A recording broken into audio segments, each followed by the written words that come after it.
Moi j'étais en tout cas très inquiète au début avec mes 630 dossiers et puis de voir autant de dossiers que je trouvais pas terribles, quoi. Pas très doué en fait.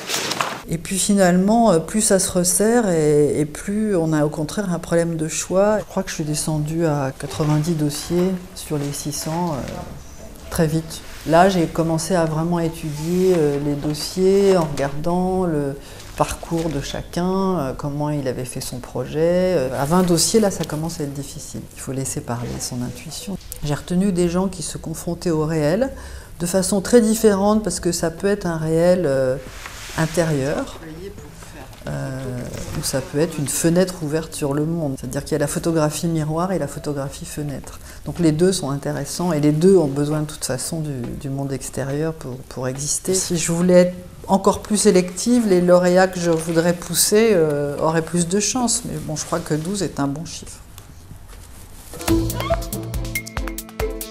Nous sommes autour de la table, à la fois des gens pas du tout spécialistes de l'art en général et de la photographie en particulier, et à l'inverse, il y a des très grands spécialistes de l'art en général et de la photographie en particulier. Il est très difficile d'avoir un regard critique sur une œuvre, quelle qu'elle soit, mais encore plus peut-être la photographie, sans en comprendre finalement le contexte, sans en comprendre finalement l'origine, sans comprendre quelle est la vie de l'artiste. Et seul, sans le travail et l'aide du conseiller, on ne peut pas faire cette analyse.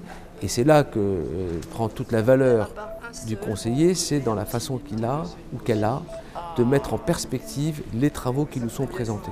Ah bah c'est toujours ça, hein. Je veux dire le photographe ou le thème, je veux dire ce que retient après l'histoire, c'est quand c'est une bonne photo quand même. Oui, oui, oui. À travailler avec ces gens qui font le pèlerinage, hein, ils marchent très très longtemps. Il l'a fait pour leur donner une certaine dignité. C'est extrêmement bien traité. Selon les années, les comités sont très différents et je crois pouvoir dire que moi j'ai une petite préférence pour les comités passionnés et qui permettent des échanges de point de vue assez vifs.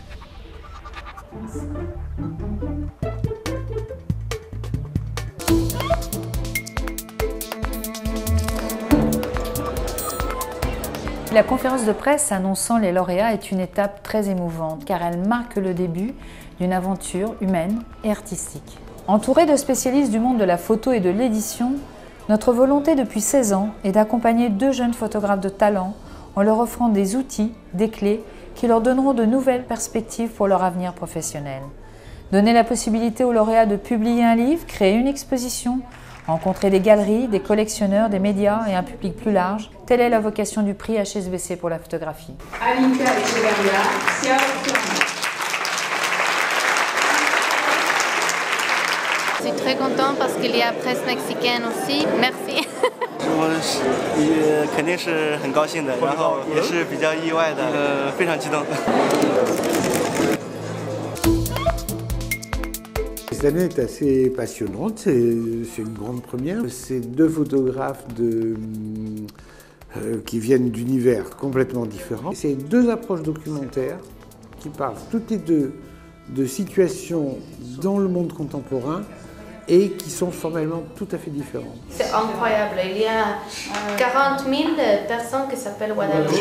Où ça devient fascinant, ils se transforment eux-mêmes dans le personnage. Le débat est un débat permanent sur la forme du livre. Évidemment, on aurait envie d'adapter l'objet à chacun des travaux. En même temps, ça fait maintenant plus de 15 ans qu'on publie ces livres, ça constitue une collection, ça constitue un repère, donc c'est difficile d'en changer. Oui, je pense qu'il fallait changer le format, quoi. Bon, après, on peut aussi décider de faire tout en petit. Hein.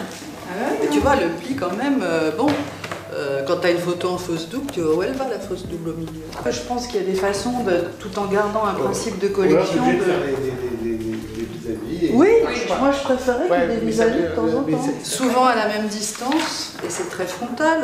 Là, par exemple, ça et ça, pour moi, ça marche très très bien. L'idée, c'est que aussi le travail des photographes soit mis en valeur, mais qu'on ne vienne pas rajouter un délire de graphiste, de façonnable. Bon. L'objet, c'est un cadre.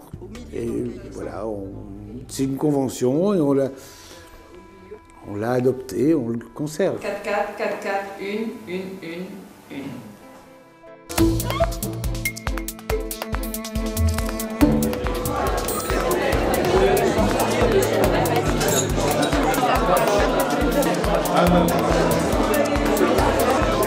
Cette série s'appelle Sur le chemin à Tepeyac.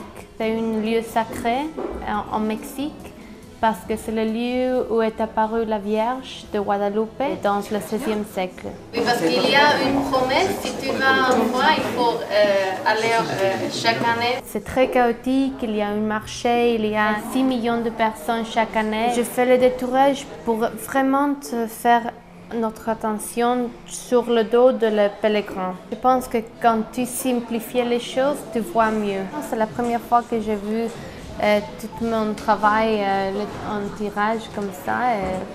C'est une expérience très gratifiante. Ah, très bon. Voilà, c'est bon. Ah, c'est bon. 这些照片是从09年7月份开始，然后一直到现在，可能2年多的时间。 Un petit peu d'humour par moment, comme les chiens là, sur le vélo, et par moment un petit peu de nostalgie, par moment un petit peu de froideur, mais ça passe un petit peu par toutes les gammes, et ça je trouve que c'est assez intéressant. 可能还是继续拍这个项目，因为现在还不是很完整，还想再继续拍一段时间。就是我觉得这个非常感谢，一切都做得非常细致，非常好，肯定是帮助非常大。然后同时他们也是我第一次在法国能做一系列展览，还有他们给我出的那一本书也是我第一本书啊。谢谢。